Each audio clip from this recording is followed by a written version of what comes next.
getting married. We're going to be in Texas. Not really much more to it than that. I don't really know when the date is, so I'm not sure when I have to have this ready for, or if I'll even be able to go to the wedding. But I figured it'd be a good thing to kind of go off of to get started. So, how's it going, everybody? For those of you that don't know me, my name is Nathan. I'm Jeremy's little brother, and we're about 6 years apart. So, definitely a little brother to him. With that being said, I want to go through some talking points about where this speech is going to go, right, to kind of keep your attention. So, to start off, Jeremy, we're going to talk about some of the stuff that you taught me over the years. And from there, we're going to talk about what you've taught me when you weren't there, because you weren't always there. And finally, we're going to talk about the relationship that we have now and how we're working on it. So, to start off, I think the best way to start off is with a story, because what little brother would I be if I didn't embarrass you at least one more time in front of your wife, your future wife? So there we are. I think I was probably like 10, something like that at the time, and we didn't spend too much time together. But when we did, it was usually roughhousing, brothers, standard stuff. And we're upstairs. The balcony is along my left. We're in the hallway. So along my left, there's a balcony with a fence of it and a big open area in our house.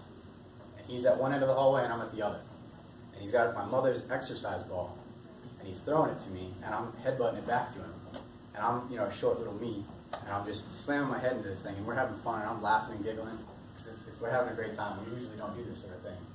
And then all of a sudden, he threw it pretty hard, and I was all excited, and I headbutted as hard as I could, and I hit it wrong.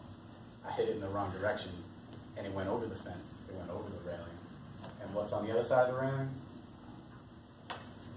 Big old chandelier. And what do you know, it hits the chandelier. Like, one of the prime pieces of our house, like the biggest piece of our house, and it hits it, and it swung.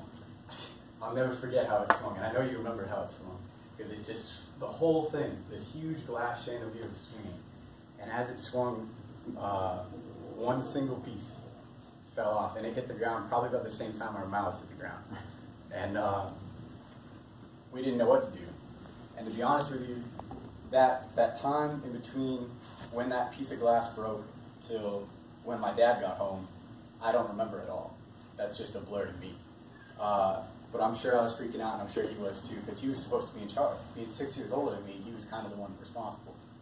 So, Jeremy, I don't know what made you think of it, but when Dad came home, you took responsibility for the actions.